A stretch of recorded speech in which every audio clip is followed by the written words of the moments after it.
Hello, welcome back. This is another behind the scenes episode. I was only planning on doing two, but I've got another one in me. This is the Sales Ops Effect, where we drive predictable growth in small to medium sized businesses.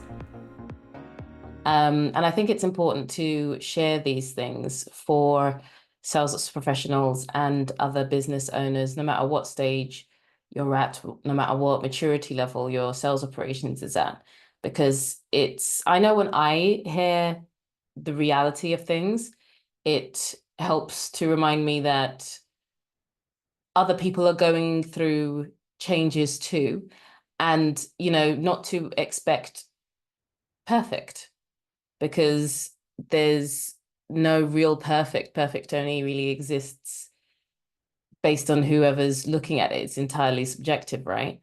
And looking back at the framework, I'm looking at it on my wall now, my sales operations framework for actual sales operators. It could work for business owners, but I think I can make a more specific one for business owners. One of the points on it is adapt as needed. Dang it. So this is where we go into what I had to adapt or am having to adapt because I'm recording this in July. I think this will come out in August, this episode. But in one of my coaching sessions actually, where I was being coached and I was talking about a new thing that I'm going to be creating. I'm going to be creating a downloadable interactive workbook. And it's really useful and helpful to know where your strengths lie. And I'm not a marketer. That's not where my strengths lie. Even just to how my brain works, I've got a little post-it note that's at the bottom of my screen now that says, should I be thinking about this figuratively instead of literally? Because considering how creative I can be, I'm neurodivergent. And one of them is it leans much more to the logic literal side, like strongly. And so that makes it difficult for me, I believe, to fully communicate the impact and the deliverables of something. My brain naturally goes into the nuts and bolts and the how we're going to get there. Even though obviously the getting there is great, but marketing is all about the end result. It's the impact, it's the deliverable, and my brain doesn't naturally go there. So I need some help with that. And so my it was a group coaching call, and she was walking me through that. And that together, what she told me with another piece of feedback that I got, I think last week or the week before, made me realize that actually the wording that I've put on one of my sales pages for my main program isn't as it's clear, but it's not positioned in the way that it should be positioned, as in the people who I'm actively wanting to work with for that specific thing. It doesn't speak to them as well as it should. It speaks to people who are different from them. And would I be able to help those other people? Yes. But it's not speaking as clearly and as directly to the people that I actually want.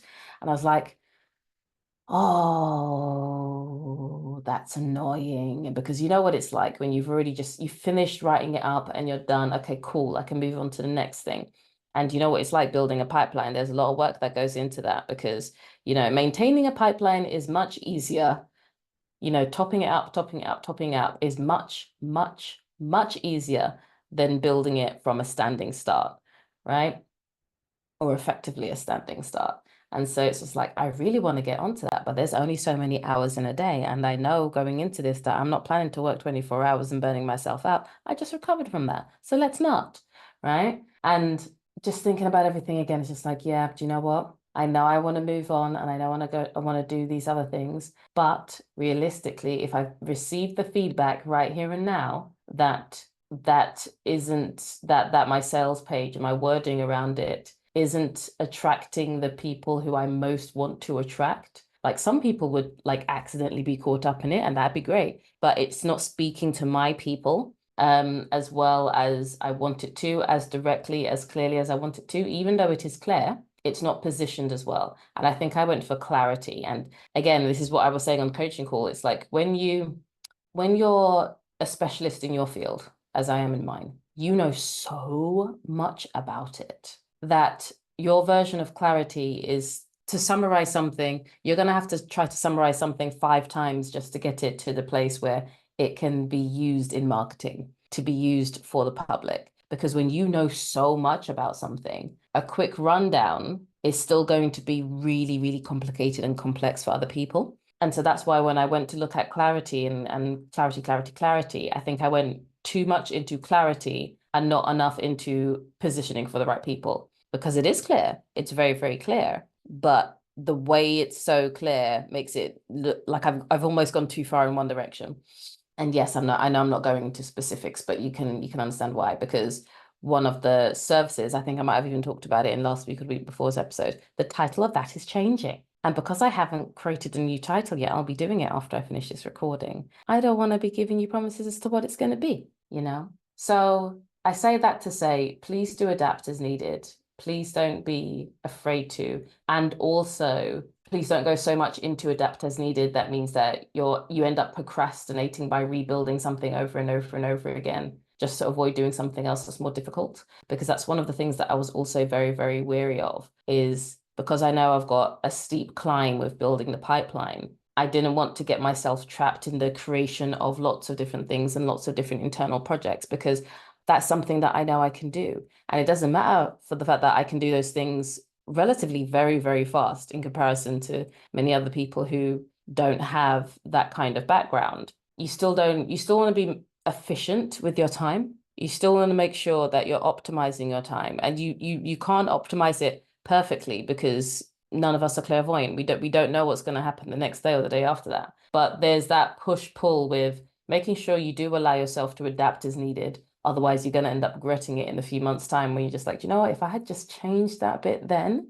it would have made the next 3 months a lot easier. So you want to make sure you adapt as needed, but you also want to make sure that you're not accidentally hiding out in perfectionism disguised as you being flexible and giving yourself grace. I share that to say that it's about finding the balance that works with you, and being really real and honest with yourself as to whether you are just procrastinating or whether this is something that you should do, and try not to battle with yourself too much, because I felt like I was battling with myself today already. So I'm supposed to record 3 podcasts today. I'm recording the one. This is how I'm giving myself the grace, and I'm already feeling very tired today anyway. I'm recording the one, and then I'm going to use the next few hours of today, because today's a short day anyway, to just go and use handy dandy ChatGPT to help me out with some wording, just to tweak. It's not a complete redo, it's a tweak. And I thought I was done, and it's gonna need another adaptation again in the future.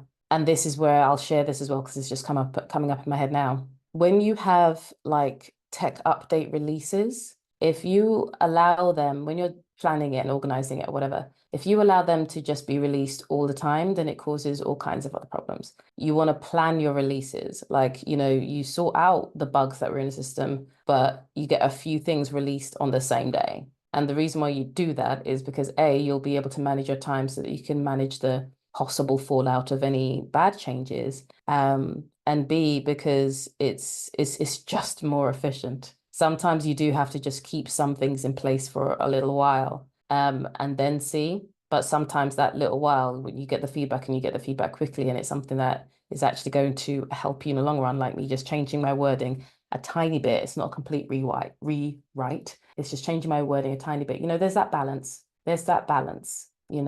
So there's certain things that, like, I'm not changing my branding colors for another few years or whatever. I'm not going to be redesigning sales pages over and over and over again. There's a couple other stuff that I want to do, but it's just, you don't have to build everything today. There's other things that you want to focus on and build. So I hope that helps. Like I said, you should be going out in August. Hopefully it's sunny by then. I'm in the UK. We haven't had the best summer, but I hope that helps for a bit of reflection. And then the week after this, I believe we've got a guest episode, and then we're going to go back to a little bit more business as usual, with some good hints and tips about how to look at your year-on-year numbers and why, and how to deal with your pipeline gap, and why you should even be looking and where you should even be looking. I asked a few people about how they use their CRMs recently, and that was really eye-opening. So I'll probably be going into that as well. So if you've got any questions or comments, as always, please let me know wherever you are listening to this or watching this, and I look forward to speaking with you soon.